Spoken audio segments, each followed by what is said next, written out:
यहाँ पर आप साइड में देख सकते हो मैंने ixigo ऐप से अपना एक कंफर्म ट्रेन टिकट बुक किया है और लाइव प्रूफ के साथ मैं आपको अपना कंफर्म ट्रेन टिकट बुक करके दिखाने जा रहा हूँ ixigo एप्लीकेशन की मदद से। और ixigo ऐप से ट्रेन टिकट बुक करना चाहिए या फिर नहीं, इस वीडियो को बिना स्किप किए लास्ट तक देखना और देखने के बाद आप ये खुद डिसाइड कर लेना कि ixigo ऐप से ट्रेन टिकट बुक करना चाहिए या फिर नहीं। तो चलिए आज की इस वीडियो को हम स्टार्ट करते हैं। तो गाइस देखिए, सबसे पहले ixigo ऐप को हमें प्ले स्टोर से डाउनलोड कर लेना। इस ऐप को मैंने यहाँ पर डाउनलोड कर लिया है। तो चलिए ओपन बटन को क्लिक करके इस ऐप को हम ओपन कर लेते हैं। ओपन करने के बाद कुछ इस तरीके से हमें ये इंटरफेस देखने के लिए मिल जाता है। हम यहाँ पर ixigo ऐप से ट्रेन टिकट, फ्लाइट टिकट, बस टिकट या होटल बुकिंग कर सकते हैं। तो मुझे यहाँ पर ट्रेन टिकट बुक करना है। मैंने ट्रेन ऑप्शन को क्लिक कर लिया है। अब यहाँ पर फ्रॉम और टू में जिस स्टेशन से जिस स्टेशन तक का हम टिकट बुक करना चाहते हैं उस स्टेशन का नाम यहाँ पर हमें एंटर कर लेना है। तो भाई मुझे जाना है दिल्ली से फरीदाबाद, दिल्ली टू फरीदाबाद तक का मैं एक टिकट बुक करना चाह रहा हूं। तो मैंने यहाँ पर दोनों स्टेशन का नाम एंटर कर लिया है। अब नीचे की साइड हमें डेट सेलेक्ट कर देनी है, कितनी तारीख का हम टिकट बुक करना चाह रहे हैं। तो 12 अप्रैल का मैं टिकट बुक करना चाहता हूं। यहाँ पर मैं अपनी डेट को सेलेक्ट कर देता हूं। हम यहाँ पर 2 महीने बाद तक का ट्रेन टिकट बुक करके रख सकते हैं। तो यहाँ पर मैंने अपनी डेट को सेलेक्ट कर दिया है। अब नीचे की साइड सर्च ट्रेन ऑप्शन को क्लिक कर लेना है।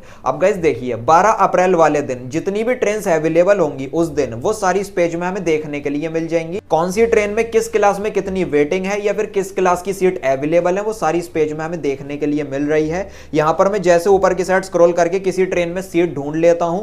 आप यहाँ पर देख सकते हो एक ट्रेन है जो कि है ताज एक्सप्रेस। इसका यहाँ पर नंबर देखने के लिए मिल रहा है 12280। सुबह 6:55 की ये ट्रेन है जो कि न्यू दिल्ली से चलेगी। 7:26 पर ये मुझे फरीदाबाद पहुंचा देगी। 31 मिनट का ये रास्ता है। यहाँ पर मैं आपको बता दूं सुबह सुबह में मेरा एग्जाम है जिसकी वजह से मुझे फरीदाबाद जाना है। मैं दिल्ली में रहता हूं, मुझे गुड़गांव फरीदाबाद जाना है, इसलिए मैं सुबह का ये टिकट बुक करना चाहता हूं। वैसे तो हमें अलग अलग टाइमिंग के हिसाब से बहुत सारी ट्रेन देखने के लिए मिल जाएंगी, लेकिन ये ट्रेन मेरे लिए बिल्कुल ठीक है, सूटेबल है मेरी टाइमिंग के हिसाब से। सेकंड सीटिंग में यहाँ पर 51 सीट अवेलेबल है, 51 सीट्स अवेलेबल है, जिसका प्राइस है एक टिकट का सेकंड सीटिंग में 60 रुपए का, 60 रुपीज का। यहाँ पर मैं आपको बता दूं जिस तरीके से मैं आपको सेकंड सीटिंग का टिकट बुक करके दिखाऊंगा सेम तरीके से हम chair car, sleeper, third AC, second AC या फर्स्ट एसी किसी भी क्लास का हम टिकट बुक कर सकते हैं सेम प्रोसेस से। तो चलिए यहाँ पर मैं सेकंड सीटिंग पर इस तरीके से क्लिक कर लेता हूं। क्लिक करने के बाद 12 अप्रैल को 51 सीट अवेलेबल है, 60 रुपए का इसका प्राइस है। इसके अलावा तत्काल टिकट, सीनियर सिटीजन, अगर हमारे साथ में कोई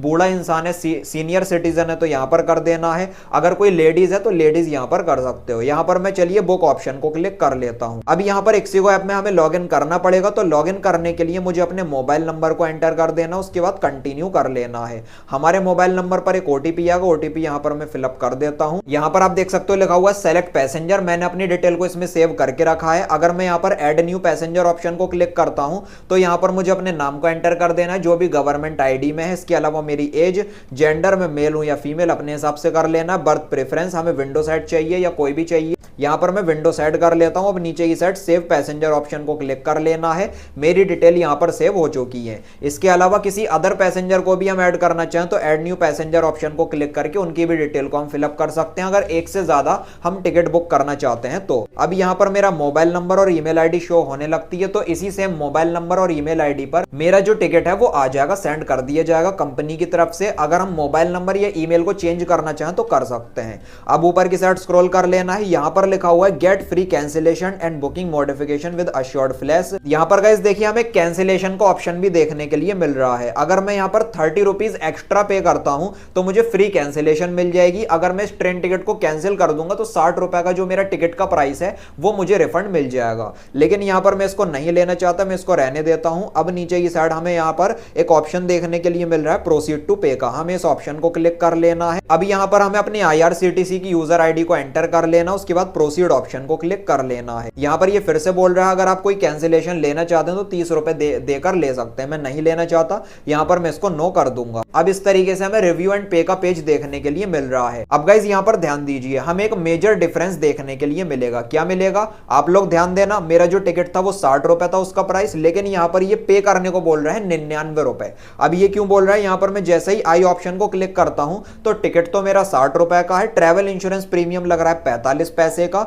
इसके अलावा कन्वीनियंस फीस लग रही है 17 रुपए 70 पैसे की, एजेंट सर्विस चार्ज 20 रुपए का। तो सब कुछ चार्ज और कन्वीनियंस फीस मिलाने के बाद 99 रुपए मुझे यहां पर पे करने पड़ेंगे। अब गाइस देखिए यहां पर मैं आपको बता दूं, अगर मैं 30 रुपए पे करके कैंसिलेशन ले भी लूं तो मुझे जो रिफंड मिलेगा टिकट को कैंसिल करने पर वो 60 रुपए का ही मिलेगा। मतलब जो हमारा टिकट का प्राइस होता है उसका ही हमें रिफंड मिलेगा। ये जो कन्वीनियंस चार्ज और एजेंट चार्ज जो होते हैं इसका हमें रिफंड नहीं मिलता है। तो इस बात का आपको खास ख्याल रखना है। तो चलिए यहां पर मैं बैक आ जाता हूं। बैक आने के बाद हमें कई सारे पेमेंट मेथड देखने के लिए मिल जाएंगे, जैसे कि फोन पे, गूगल पे, पेटीएम या किसी भी अदर यूपीआई आईडी से अपने क्रेडिट कार्ड, डेबिट कार्ड से हम पेमेंट कर सकते हैं। तो चलिए यहां पर मैं गूगल पे ऑप्शन को क्लिक कर लेता हूं और मैं अपने बैंक अकाउंट के थ्रू अपनी 99 रुपए की पेमेंट कर देता हूं। आप देख सकते हो मैंने यहां पर पेमेंट कर दी है। इस तरीके से पेमेंट सक्सेसफुल लिखकर आ चुका है। अब ये जो एक्सिगो ऐप है ये हमें आईआरसीटीसी में रिडायरेक्ट कर रहा है। मैंने अपनी यूजर आईडी को फिलअप करा था। अब इस जगह पर हमें अपने आईआरसीटीसी का पासवर्ड एंटर कर देना है। नीचे की साइड जो इमेज में हमें कैप्चा कोड देखने के लिए मिल रहा है इसको हमें यहां पर फिलअप कर देना है।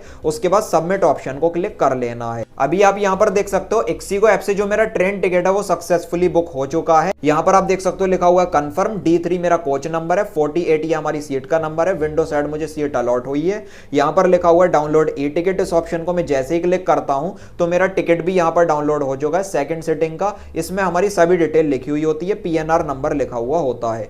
यहां पर भी हमारा पीएनआर नंबर शो होने लगता है। इसके अलावा यहां पर हमें क्यूआर कोड भी देखने के लिए मिल रहा है। अगर टीटी आपका क्यूआर कोड मांगता है तो क्यूआर कोड भी आप उनको दिखा सकते हैं टिकट को वेरीफाई करने के लिए। इसके अलावा अगर मैं यहां पर ऊपर की साइड स्क्रॉल करता हूं तो हमें एक ऑप्शन देखने के लिए मिल रहा है कैंसिल टिकट का। इस ऑप्शन को मैं जैसे ही क्लिक करूंगा तो यहां पर आप देख सकते हो एक टिकट अगर मैं कैंसिल कर रहा हूं D3 48 सीट का और यहां पर रिफंड टू सोर्स ऑप्शन को क्लिक करूंगा तो 0 अमाउंट ये रिफंड दिखा रहा है। अब ऐसा क्यों, यहां पर मैं आपको बता दूं, पहली बात तो मैंने फ्री कैंसिलेशन नहीं लिया था और दूसरी बात ये सेकंड सिटिंग टिकट को कैंसिल करने पर 60 रुपए का एक्स्ट्रा चार्ज लगता है। टिकट को कैंसिल करने पर 60 रुपए का 60 रुपीज का चार्ज लगता है। तो 60 रुपीज का ही मेरा टिकट था और 60 रुपीज का ही कैंसिलेशन चार्ज लग गया। तो मुझे रिफंड क्या मिलेगा, कुछ भी नहीं, 60 रुपए दोनों जगह बराबर हो गए। Proceed with regular refund option को क्लिक करके अगर मैं टिकट को कैंसिल करना चाहूं तो टिकट को कैंसिल भी कर सकता हूं। लेकिन भाई मैं टिकट को कैंसिल करूं क्यों, मेरा तो एग्जाम है सुबह सुबह, मुझे जाना है, नहीं तो मैं फेल हो जाऊंगा। तो भाई मैं इस टिकट को कैंसिल नहीं करूंगा। अगर आप करना चाहते हो तो कर सकते हो। आपका जो पैसा है वो आपके ओरिजिनल पेमेंट मेथड में रिफंड आ जाएगा, जिससे भी आपने पेमेंट करी होगी उसमें वापस आ जाएगा। बस ध्यान रखना कन्वीनियंस चार्ज, सर्विस चार्ज या जो एजेंट फीस होती है, ये जितनी भी तरह की फीस होती है इसका रिफंड नहीं मिलता है। सिर्फ जो टिकट का फेयर होता है उसका ही रिफंड मिलता है। तो इसी तरीके से आप भी बड़ी आसानी से मेरे बताए हुए तरीके से आप एक्सिगो ऐप से अपने ट्रेन टिकट को बुक कर सकते हैं। लाइव प्रूफ के साथ मैंने आपको बुक करके दिखाया। इस वीडियो से रिलेटेड अगर आपके मन में कोई भी सवाल है, कोई भी क्वेश्चन है या फिर कोई भी डाउट है तो आप मुझे कमेंट सेक्शन में जरूर लिखिए। वीडियो अगर आपको पसंद आई हो तो लाइक और शेयर कर देना और चैनल को सब्सक्राइब करके बेल नोटिफिकेशन पर आप जरूर क्लिक कर लेना। Thank you.